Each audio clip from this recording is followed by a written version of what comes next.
Doctor Shazia انور چیمہ، خواتین کا خودکش حملوں کے لیے استعمال، بہت سارے لوگ کہتے ہیں کہ چونکہ وہ جذباتی ہوتی ہیں، ان کو بلیک میل کیا جا سکتا ہے اس بنیاد کے اوپر، ان کو گمراہ کیا جا سکتا ہے، تو اور اس کا دوسرا جو ہے اس کا ایک ٹرینڈ بناتے ہوئے بی ایل اے یہ کہتی ہے کہ دیکھیے جناب یہ کتنی پڑھی لکھی خواتین تھیں جنہوں نے یہ سب کچھ کیا۔ دیکھیے، پڑھے لکھے ہونے کا مطلب یہ نہیں ہے کہ آپ کے اندر ایمپتھی نہیں ہے یا آپ کے mirror نیورون کام نہیں کر رہے یا آپ کا کوگنیٹو فنکشن جو ہے وہ کام کرنا چھوڑ دیتا ہے۔ آپ جب کنسنٹ کو مینوفیکچر کرتے ہیں اور آپ جب ایک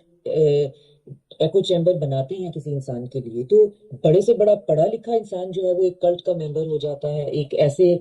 راستے پہ چل پڑتا ہے جہاں پہ وہ اس راستے سے نہ ہٹنا چاہتا ہے، نہ اس راستے سے مڑنا چاہتا ہے، اور نہ ہی وہ کوئی اور بات سنتا ہے۔ تو کلٹ بھی ایسے ہی بنتے ہیں، اس میں پڑھائی لکھائی کا ہونا یا 4 کتابیں پڑھ لینا یا نہ پڑھ لینا اس سے کوئی اس بات کا لینا دینا نہیں۔ ہاں، اس پڑھائی لکھائی سے فرق یہ ضرور پڑتا ہے کہ یہ تمام بچیاں جو ہیں وہ سوشل میڈیا کا ایکسیس رکھتی ہوتی ہیں، جو کہ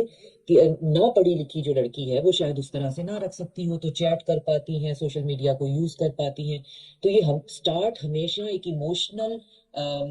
کنیکشن سے ہوتا ہے، اس ایموشنل کنیکشن میں پھر ایمپتھی کو جو ہے ٹریگر کیا جاتا ہے، اور ایمپتھی ٹریگر کرنے کے لیے مٹیریل باقاعدہ کریٹ کیا جاتا ہے جس میں ظلم اور ستم کی داستانوں والی فلمیں بتائی جاتی ہیں، دکھائی جاتی ہیں، اور پھر کافی ٹائم کے بعد ان کو اس بات پہ تیار کیا جاتا ہے کہ اب ہمارے لیے یہ ضروری ہو گیا ہے کیونکہ ہمارا ایموشنل کنیکشن بھی ہے، اور ہم جو ہے ہمیں کچھ کرنا چاہیے اپنی قوم کے لیے۔ تو کوئی قوم، اگر بلوچ کی بات کریں، پختون کی بات کریں، پنجابی کی، پٹھان کی، کسی کی بھی آپ بات کر لیں، اس بات کی اجازت جو ہے، یہ ایموشنل بلیک میلنگ کی اور کوئرژن کی اجازت جو ہے، وہ کوئی ایتھنیسٹی آپ کو نہیں دیتی، یہ کوئی جواز نہیں ہے۔ یہ تو ابھی ریسنٹ واقعہ ہے، اتنے آپ نے بھی اور ریڈیو صاحب نے بھی ایک لسٹ جو ہے وہ ناموں کی دی ہے۔ ایک پوائنٹ میں ایڈ کرنا چاہوں گی کہ یہ جو ان کی طرف سے ایک اور کانسیپٹ بھی ہے، بہت ہی خوبصورت اس کے ساتھ نام ہے اور بہت ہی کریہا اور غلیظ کانسیپٹ ہے، وہ ہے جہادی برائڈ کا۔ اس میں بھی پاکستان نے یہ نیکسس توڑا تھا کہ ان لڑکیوں کو یہ ڈرگس پہ رکھ کر ان کو یہ بتاتے تھے کہ چونکہ ہم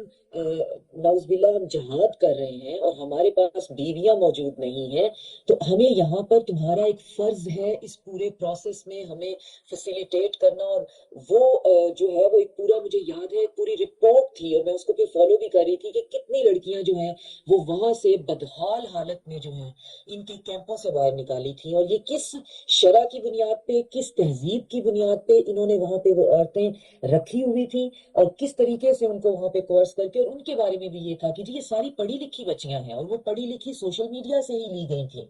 تو ہمیں وہی بات جو بریگیڈیئر صاحب فرما رہے ہیں کہ ہمیں انفارمیشن کی ضرورت ہے، ہمیں خاص طور پہ یہ دیکھنے کی ضرورت ہے کہ ہمارا بچہ کنزیوم کیا کر رہا ہے، اس کے کنیکشن کن لوگوں سے ہیں، اور اتنے ٹربولنٹ ٹائم میں اگر وہ کسی سے بات کر رہا ہے تو کوئی اور شخص جو ہے اس کو اپنے مقصد کے لیے تو استعمال نہیں کر لے گا، اور مقصد کے لیے استعمال کرنا، آپ کی ریزنٹمنٹ ہونا ایک اور بات ہے۔ ایک جوان بچی کو آپ جا کے اس طرح سے تباہ و برباد کر دیں تو یہ ایک اور بات ہے، اس کی جان ہی لے لیں تو یہ ایک اور بات ہے۔ آپ ریزنٹمنٹ کے لیے کوئی اور میئر آپ کے پاس نہیں ہے، کیونکہ آپ کے پاس کوئی لاجیکل پوائنٹ ہی نہیں ہے، آپ کے پاس بات کرنے کے لیے کوئی بات ہی نہیں ہے، تو آپ کے پاس صرف یہ ہے کہ دہشت گردی پھیلانی ہے۔ اس کے لیے ہمیں کوئی سافٹ ٹارگٹ چاہیے، ایسا سافٹ ٹارگٹ جس کے پاکستان کے لا انفورسمنٹ ایجنسیز کی بھی جو آنکھیں اس کے لیے سافٹ ہیں، وہ آرام سے، ان کے آپ نے دیکھا ہے بہت سے دہشت گرد جو ہیں نوعمر لڑکے، وہ برقعے پہن کے آپ کو پیروں پہ، ناخنوں پہ نیل پالش لگاتے ہوئے اور ہاتھوں پہ نیل پالش لگاتے ہوئے، اتنے جو ہیں ہم نے وہ پکڑے ہیں۔ تو ان کو اس چیز سے، ان کو بالکل ریلیٹ مت کریے کسی ایتھنیسٹی سے، کسی مذہب سے،